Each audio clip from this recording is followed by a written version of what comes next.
하나님 아버지와 주 예수 그리스도로부터 오는 은혜와 평강이 이 자리에 계신 여러분들과 함께 하시기 바랍니다. 새해마다 우리가 인사를 새해 복 많이 받으십시오 하니까 어떤 분이 그러더라고요.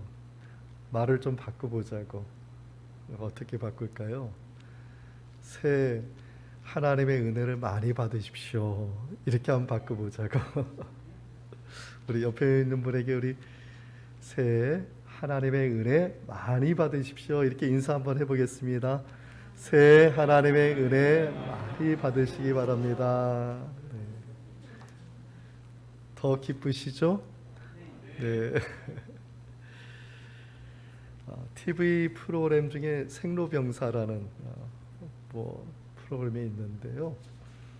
거기에서 감사가 얼마나 중요한지에 대해서 한번 이렇게 과학적으로 이렇게 반영이 된 적이 있습니다. 과학적으로 이렇게 하면 좋고 이런 효과가 있고 이렇게 감사하면 참 일상에 정말 행복해진다. 이것이 이제 그 프로그램의 결론이었어요. 감사하면 과학적으로도 행복해진대요. 네. 여러분, 우리 믿는 사람들 감사하시기 바랍니다. 네. 과학적으로 행복해지고 우리 신앙인들은 하나님의 말씀으로 행복해지는 거 아니겠습니까? 이 프로그램에서 탈무드의 글을 인용을 했어요. 탈무드에 이런 말이 있습니다. 세상에서 가장 현명한 사람은 항상 배우는 사람이고 세상에서 가장 강한 사람은 자기를 이기는 사람이고 세상에서 가장 행복한 사람은 모든 일에 감사하는 사람이다. 네. 여러분은 어떤 사람이 되고 싶습니까? 가장 현명한 사람? 가장 강한 사람? 아니면 가장 행복한 사람? 주님은 우리가 어떤 사람이 되기를 원하실까요? 가장 현명한 사람? 가장 강한 사람? 가장 행복한 사람? 올 한 해 그 어떤 것이든지 주님의 뜻 가운데 이루어지기를 바랍니다. 그런데 성경을 보면 하나님께서 우리에게 가장 바라시는 것은 지식도 아니고 소유도 아니고 우리가 주님의 은혜에서 행복해지기를 원하시는 것 같습니다. 오늘 본문을 통해서 그 말씀을 좀 살펴보고자 하는데요. 오늘 본문의 전체적인 말씀의 핵심은 43절 말씀입니다. 43절에 예수님께서 말씀하시기를 내가 다른 동네들에서도 하나님의 나라의 복음을 전하여야 하리니 나는 이 일을 위해 보내심을 받았노라.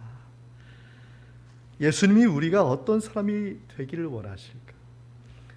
우리에게 하나님의 나라를 왜 전하려고 하실까?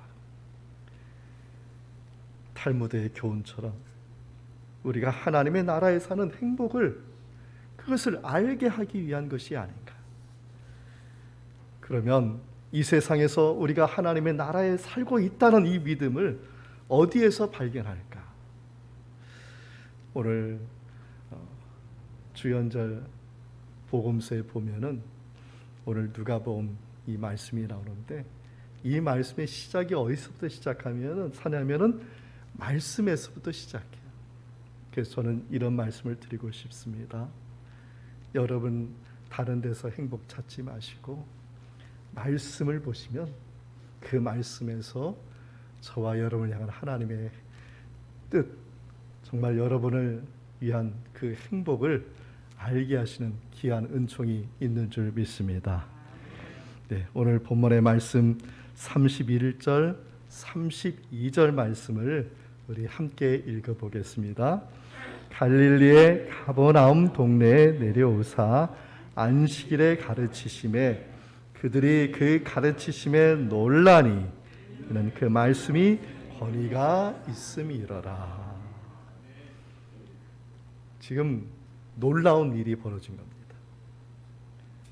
뭐냐 하면 예수님의 말씀에 놀라는 거예요. 그리고 그 말씀에 권위가 있는 것을 알게 되었다.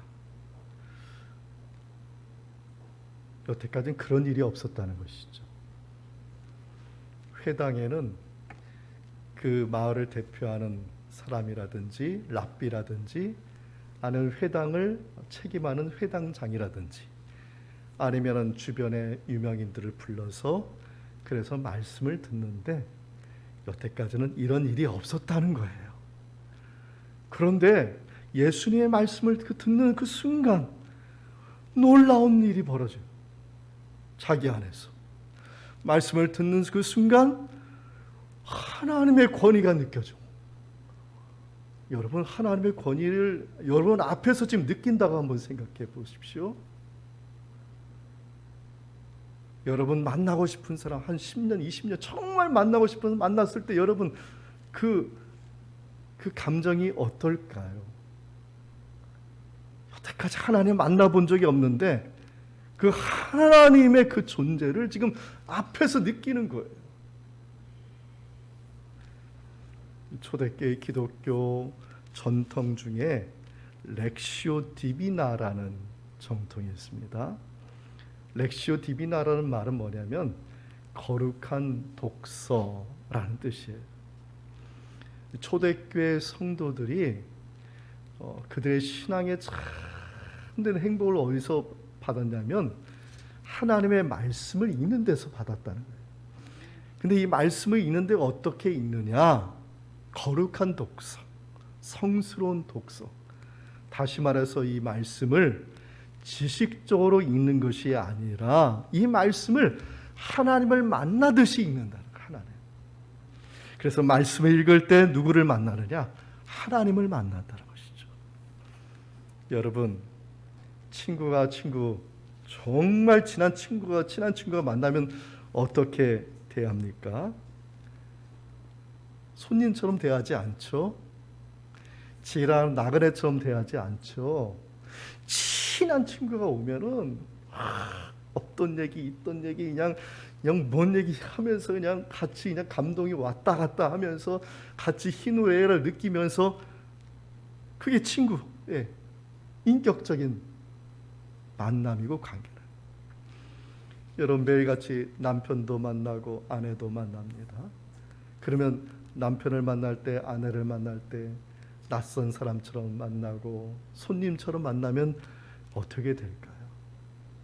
우리가 부부간에 만날 때는 항상 사랑하는 마음으로 또 사랑받는 마음으로 이 얘기 저 얘기 이렇게 얘기하면서 그냥 감정이 그냥 폭발하고 왔다 갔다 하면서 이게 인격적인 만남. 부모와 자식 간에 만났어요. 근데 부모와 자식 간에 만났는데 저기 이웃 사람보다도 못하게 그렇게 대하고 그렇게 눈초리를 주고 그렇게 또 대한다면 과연 부모와 자식 간의 만남이라 할 수 있을까요? 아니죠. 부모와 자식 간의 만남은 또 그냥 세상에서 있던 얘기, 없던 얘기, 힘든 얘기 또 어머니 아빠한테 얘기하면 또 어머니 아빠는 그러냐고 하면서 또 포옹해주고 이게 만남. 이게 인격적인 만남인 것이죠. 근데 우리가 이 인격적인 만남을 어디서 얻는 거예요? 하나님의 말씀에서. 그렇게 책을 읽으라는 것. 그렇게 말씀을 읽으라는 것.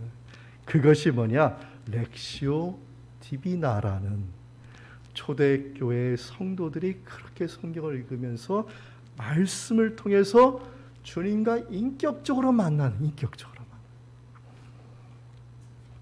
본문의 이 가버나움 사람들은 가버나움이라는 곳은 갈릴리 호수 근처에 있는 그런 마을인데 꽤 큰 마을입니다.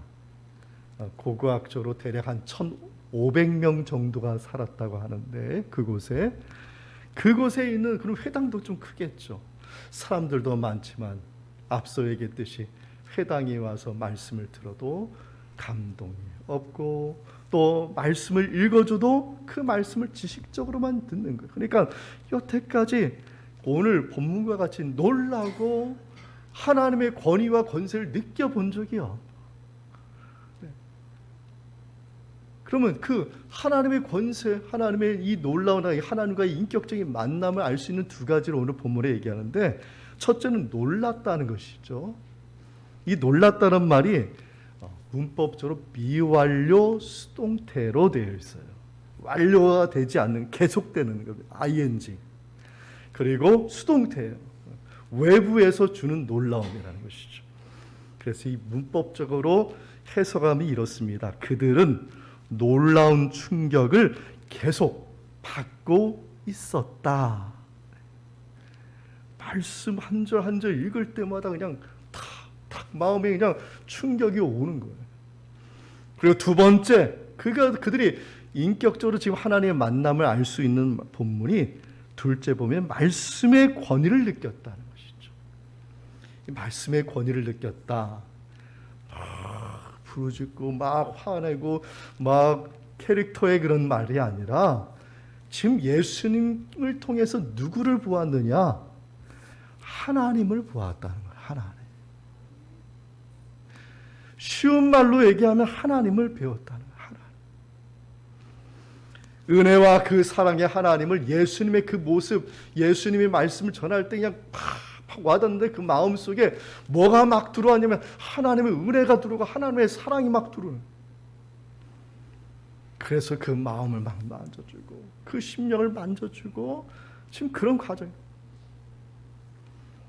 사랑하는 성도 여러분, 올 한 해 우리가 예배를 드립니다. 1년에 대략 52번의 예배를 드려요. 52번의 예배를 드릴 때 여러분 이제 어떻게 예배를 드려야 되겠습니까? 우리가 예배를 드리고 말씀을 들을 때 지식적으로 듣는 게 아니에요. 하나님을 만나듯이, 하나님을 삼아듯이. 왜? 말씀에는 그 말씀을 통해서 성령님이 역사하시고 우리 안에 팍 놀라운 그런 역사, 우리 안에 정말 하나님이 일하시는 그런 역사가 우리 안에 일어나기 때문이 아니겠습니까? 시편 19편 7절과 10절에 보면은 하나님께서 변화시키는 그러한 역사에 대해서 말씀으로 표현을 했는데, 우리 7절부터 10절 말씀 우리 함께 읽어보도록 하겠습니다. 여호와의 율법은 완전하여 영혼을 소송시키며 여호와의 증거는 확실하여 우둔한 자를 지혜롭게 하며 여호와의 교훈은 정직하여 마음을 기쁘게 하고 여호와의 계명은 순결하여 눈을 밝게 하시도다. 여호와를 경외하는 도는 정결하여 영혼까지 이르고 여호와의 법도 진실하여 다 의로우니 금 곧 많은 순금보다 더 사모할 것이며 꿀과 송이꿀보다 더 달도다. 아멘. 말씀을 읽을 때 지금 누구를 만나는 하나님. 그 말씀을 사모하는 그 마음속에 하나님께서 내 마음을 만져주시는 그 하나님. 누가복음 15장의 탕자의 비유 잘 아실 겁니다. 저는 이 말씀이 말씀을 떠난 인간의 모습이라고 생각합니다. 말씀을 떠난 인간은 탕자의 모습과 다를 바가 없습니다. 아버지와 함께 살았지만 아버지를 아버지로 깨닫지 못하고 사는 거죠. 그러나 어느 날 갑자기 아버지와 자신의 존재가 어떤 관계인지를 깨닫고 아버지께로 돌아온다는 얘기가 탕자 이야기 아니겠습니까? 우리가 말씀을 읽을 때 그걸 경험하는 것이죠. 말씀을 읽을 때 주님께 돌아가면 탕자를 두 손 벌려 맞아주신 그 하나님께서 저와 여러분을 만나주시고 인격적으로 만나주실 뿐만 아니라 우리의 속 깊음까지 다 만져주신 그러한 은혜. 저는 이 새로운 한 해를 시작하면서 이러한 은혜를 경험하고 또한 이러한 은혜를 통해서 하나님께 영광 돌리는 우리 열린문교회 성도님들 다 되기를 바랍니다. 그러므로 우리는 이러한 하나님의 자녀가 된 것에 대해서 감사할 줄 알아요. 하나님의 자녀가 됐다는 거예요. 이건 너무너무 소중한 거예요. 근데 그걸 모르고 사니까 문제죠. 그래서 예수님께서 내려오신 것이고, 예수님께서 지금 어떻게 합니까? 병든 자, 귀신 들린 자를 찾아가면서 그들을 만져주시는 거예요. 왜? 그들은 누구예요? 하나님의 자녀라는 것이죠. 본문의 39절과 40절 말씀 우리 함께 읽어보겠습니다. 예수께서 가까이 서서 열병을 꾸짖으신데 병이 떠나고 여자가 곧 일어나 그들에게 수종드니라. 해 질 무렵에 사람들이 온갖 병자들을 데리고 나오니 예수께서 일일이 그 위에 손을 얹으사 고치시니. 저는 이 세상에 태어나서 지금까지 하나님께 가장 감사드리는 것은 아무것도 자랑할 것도 없고 아무것도 내세울 것도 없고 오직 내 안에 죄만 가득한데 그냥 하나님께서 눈 딱 감고 그냥 십자가의 보혈로 다 덮어주시고 나를 하나님의 자녀로 삼아주셨다는 이 자체가 저는 이 세상에서 최고의 값진 복을 받았다. 이 자리에 계신 여러분 하나님만 바라보시기를 바랍니다. 여러분은 세상에서 가장 최고의 복을 받은 사람들이에요. 누가복음 15장에 나오는 탕자 이야기 말씀드렸습니다. 자신의 신분과 위치를 모르는 사람들의 이야기입니다. 아버지를 떠났지 않았지만은 아버지와 인격적인 관계를 모르고 살아간 첫째 아들, 둘째 아들은 떠나서 탕자가 됐지만 첫째 아들도 탕자예요. 떠나지 않았죠. 왜? 아버지와 인격적인 관계를 갖지 않는 거죠. 그러면 떠난 사람과 떠나지 않는 무슨 차이가 있겠습니까? 첫째 아들의 모습은 탕자의 모습 그 자체였습니다. 그게 바로 유대인이라는 것이죠. 예수님이 비유하신 말씀. 너희들은 하나님을 떠나지 않았다고 하죠. 너희들도 하나님을 떠났다. 너희들이 바로 탕자다. 이 말씀 아니겠습니까? 두 아들 중에 누가 참된 아버지의 자녀가 되고 참된 자녀의 권세를 회복합니까?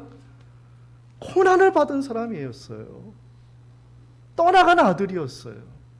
떠나가서 외로움 속에서 힘든 그 고난 속에서 나는 내 아버지의 아들이구나. 내가 아버지 집에 돌아가서 차라리 종으로라도 있으면 좋겠다. 그 떠났던 아들이 그곳에서 내가 어떤 존재이고 아버지가 어떤 존재를 깨닫고 돌아가니 그 아버지가 두 손 벌려서 받아주고 잔치를 폐설하고 가락지를 끼우고 옷을 입히고 신을 신기고 최고의 아들로 세우지 않았습니까? 저와 여러분은 그와 같은 사람들입니다. 사람이 얼마나 존귀한지, 내 자신이 얼마나 존귀한지를 알아야 돼요. 여러분, 유명한 파스칼이라는 사람이 얼마나 존귀한 존재인지 논리적으로 이런 설명을 했습니다. 노예인 사람이 돈에 팔려서 노예가 됐을 때는 아무런 감정이 없다는 거예요. 원래 노예였기 때문에. 그런데 왕이었던 사람이 전쟁에 졌어요. 그래서 패전국이 돼서 이 왕이 노예로 전락하게 된 것이죠. 그러면 이 왕이었던 노예가 느끼는 감정은 노예에서 노예로 팔려간 노예의 감정과 다르다는 겁니다. 왕을 해본 사람은 노예가 됐을 때 마음이 허망한 것이죠. 마음이 아픈 거예요. 내가 왜 노예가 됐는지. 모든 것에 내 허망함 느낌뿐만 아니라 외로움도 느끼고 고독을 느낀다는 거예요. 그럼 다시 말해서 왕이었던 이 노예가 외로움을 느끼고 고독을 느끼고 허망함을 느끼는 이유는 뭐냐? 그 사람은 원래 뭐였어요? 그 사람은 원래 뭐였어요? 왕이었다는 것이죠. 그 사람은 본래 왕이었기 때문에 느낀다는 것입니다. 왜 외로움을 느낍니까? 왜 우리는 고독을 느낍니까? 왜 우리는 마음속에 허무함을 느낍니까? 원래 우리는 왕 같은 하나님의 자녀였기 때문에 그걸 느낀다는 것이 파스칼의 논리입니다. 아버지를 떠났던 탕자가 느꼈던 모습이 그런 모습인 것이죠. 모든 것을 탕제하고 나서 돼지가 치는 종이 되고 돼지 사료를 먹으면서 허무함을 느끼면서 자기가 어떤 존재를 그때서 발견한 것이죠. 아버지가 어떤 존재를 그때서 발견하고, 그래서 다시 아버지의 자녀로 회복된다는 말씀 아니겠습니까? 사랑하는 성도 여러분, 왜 나는 허무한가? 나는 왜 외로운가? 나는 왜 고독한가? 그 반증이 이겁니다. 원래 나는 왕 같은 주님의 자녀였기 때문에, 하나님의 자녀였기 때문에 내가 그것을 느낀다는 것이죠. 누가복음의 특징은 이걸 고스란히 말해주고 있습니다. 죄를 지어도 죄 때문에 그 사람을 미워하지 않는 이유는 누가복음의 특징이에요. 누가복음에 보면은요, 귀신을 쫓아낸다는 말을 안 해요.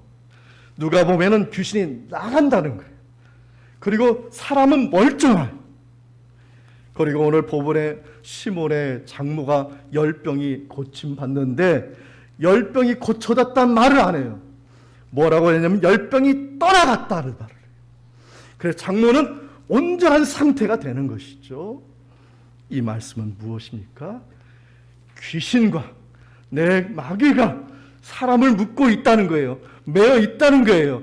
예수님이 말씀하시고 예수님이 부르짖으니 꾸짖으니 그 묶였던 것을 풀고 도망갔다는 거예요. 할렐루야. 여러분을 지금 누가 묶고 있습니까? 내가 하나님의 자녀라는 것을 깨닫지 못하게 하는 것들이 지금 있어 것이죠. 그게 묶고 있는 것이죠. 질병이 묶고 있고 환경이 묶고 있고 근심 걱정이 나를 묶어서 내가 원래 하나님의 자녀라는 것을 모르고 살게 만든다는 것이죠. 코로나가 묶고 있죠. 네? 현대의 질병이 낙심과 외로움이 꽁꽁 묶어 있습니다. 이 시간 낯선 예수 그리스도의 이름으로 명합니다. 여러분을 묶고 있는 악한 영들의 모든 역사들은 물러갈지어다, 풀려질지어다, 여러분은 해방될 줄 믿습니다. 이게 누가복음의 말씀입니다. 하나님의 존귀한 자녀, 이것을 꼭 기억하시기 바랍니다. 유명한 말씀이죠. 베드로전서 2장 9절의 말씀을 우리 함께 힘차게 읽겠습니다. 그러나 너희에게는 택하신 족속이요 왕같은 제사장들이요 거룩한 나라요 그의 소유가 된 백성이니 이는 너희를 아름다운 데서 불러내어 그의 기이한 빛에 들어가게 하신 이의 아름다운 덕을 선포하게 하려 하심이라. 아멘. 가슴에 한번 손을 얹겠습니다. 저를 따라서 해보겠습니다. 나는 하나님의 자녀입니다. 나는 하나님의 사랑을 받고 있습니다. 나는 하나님이 지켜주는 고귀한 하나님의 자녀입니다. 할렐루야. 그걸 묻고 있는 거예요 지금. 누가복음에서는 그 얘기하는 거예요. 가난하고 낮은 자도 고귀한 하나님의 자녀. 예수 그리스도께서 그것을 묶고 있는 것을 풀어주게 한다는 것이죠. 그래서 하나님의 자녀로 회복하게 된다는 것입니다. 2022년입니다. 코로나19의 사태가 우리를 지금 묶고 있어요. 그러나 걱정하지 마십시오. 낯선 예수 그리스도의 이름으로 명하고 선포하면 우리를 묶고 있는 모든 악한 것들은 떠나갈 줄 믿습니다. 셋째로, 그러면 하나님의 자녀로 사는 습관은 무엇인가? 이제 우리가 이 한 해를 어떤 습관으로 살아갈 것인가? 저는 그 습관이 감사하는 것이, 이것이 하나님의 자녀가 가져야 할 마땅한 습관이라고 저는 생각합니다. 예수님은 가버나움에서 어떤 일을 벌였냐면 아침에 예배드리고 안식일에 귀신을 쫓아내시고 또 오후에는 또 시몬의 집에 방문해서 장모의 열병을 또 떠나보내시고 그 다음에 또 해질 무렵이 되니 수많은 사람들이 또 몰려왔어요. 저녁 내내 안수하고 고치시고 또 치료하시고 귀신을 쫓아내시고 새벽 미명에까지 그냥 성경 말씀에 저는 예수님께서 이렇게 많은 사역을 하신 거 별로 본 적이 없어요. 그런데 그렇게 많은 은혜를 받았는데 어떤 일이 벌어졌느냐? 여러분 은혜를 많이 받으면 당연히 뭘 해야 되죠? 감사해야 되잖아요. 근데 본문엔 감사가 없어요. 어떤 일이 벌어졌냐 하면 예수님을 붙잡으러 지금 쫓아다니고 있어요. 예수님을 붙잡아가지고 자신의 욕심과 욕망을 더 그냥 채우려고 지금 예수님을 붙잡으러 다녔던 것이죠. 그래서 오늘 본문에서 예수님께서 그걸 거절하신 거예요. 내가 여기에서 있는 건 내가 하나님의 나라 복음을 위해서 다른 데도 가야 된다. 인간의 죄성이 이거 아니겠습니까? 감사를 감사로 여기지 못하고 감사를 심지 못하고 감사를 만들지도 못하고 감사 열매를 거두지도 못하는 것이 바로 이것이 인간의 죄성이라고 저는 생각합니다. 본문의 42절과 43절에 보면은 이렇게 말씀하고 있습니다. 우리 같이 말씀을 읽겠습니다. 날이 밝음에 예수께서 나오사 한적한 곳에 가시니 무리가 찾다가 만나서 자기들에게서 떠나시지 못하게 만류하려 하매 예수께서 이르시되 내가 다른 동네들에서도 하나님의 나라 복음을 전하여 하리니 나는 이 일을 위해 보내심을 받았노라. 아멘. 가버나움은 한마디로 얘기하면 감사에 실패한 동네입니다. 결국 이 동네 어떻게 됩니까? 예수님의 꾸지람을 받게 되죠. 소돔과 고모라 같은 심판을 받아요. 신앙인의 감사는 세상의 것과 달라요. 신앙인의 감사는 모든 일에 감사하는 것입니다. 일이 되든지 일이 안 되든지 모든 것에 감사하는 거예요. 대표적인 말씀이 욥기 1장 21절 말씀이죠. 욥이 고난 중에서 고백한 겁니다. 정말 극심한 고난 중에서 그가 뭐라고 얘기했냐면 주신 이도 여호와시오 거두시는 이도 여호와시오니 여호와 이름이 찬송을 받을지니이다. 주신 이도 하나님, 거두신 이도 하나님이요. 그런데 그가 뭘 했냐면 불평불만하는 게 아니라 여호와 이름을 뭐 했다고요? 찬송하였더라. 또 대표적인 말씀이 데살로니가 전서 5장 16절 18절 유명한 말씀이죠. 우리 함께 읽어보겠습니다.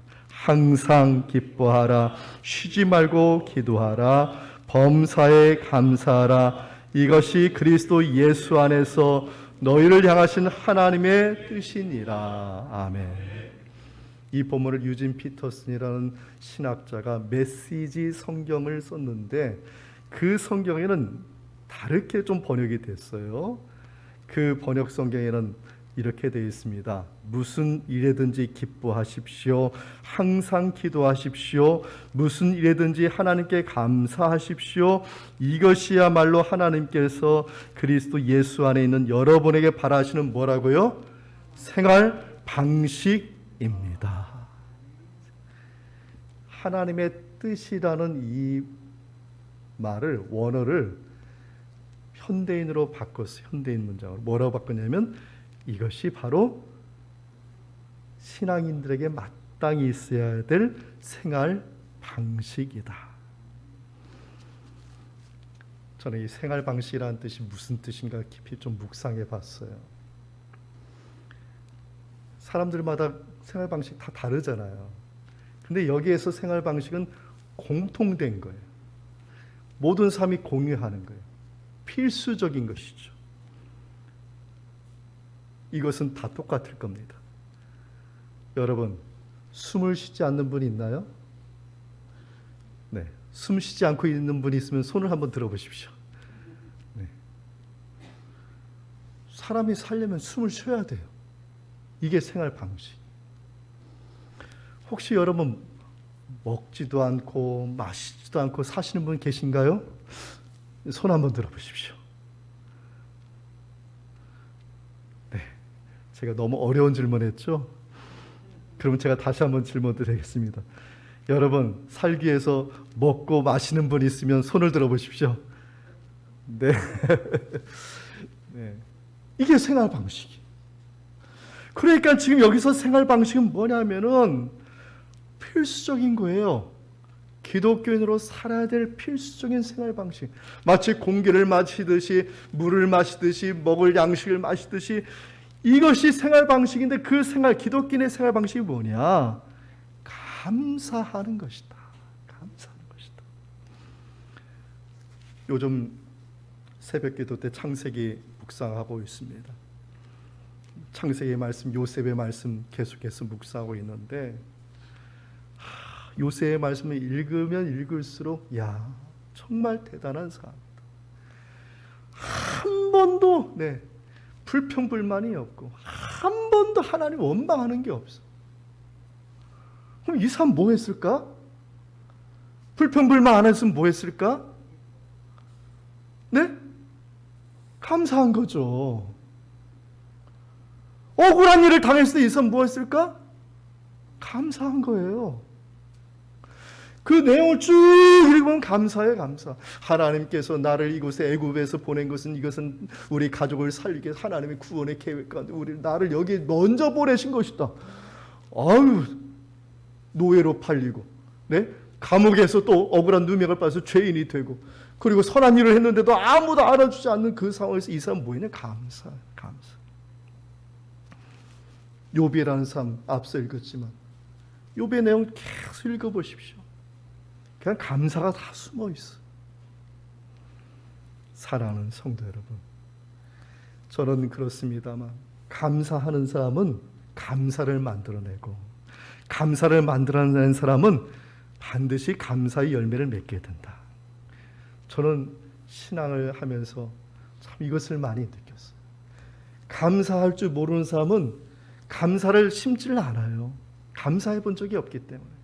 감사를 심지 않으니까 결국 어떻게 돼요? 감사의 열매가 없는 것이죠. 환경도 보지 마시고 여건도 보지 마시고 하나님께서 주신 것만 한번 생각해 보십시오. 한번 집에 가서 하나님이 주신 것이 뭐 있는지 한 100가지만 한번 써보십시오. 네, 아무도 안 놀라시는군요. 네, 일주일 동안 100가지 쓰실 자신이 있으신가 보죠? 네, 한번 매일같이 기도하시면서 한번 써보십시오. 너무나 많아요. 너무나 많아요. 그 모든 것에 감사하시고 감사를 만드시고, 그러면 하나님께서 때가 되면 감사의 열매를 맺게 하여 주실 줄 믿습니다. 사람이 살아가는데 꼭 필요한 것을 생필품이라고 합니다.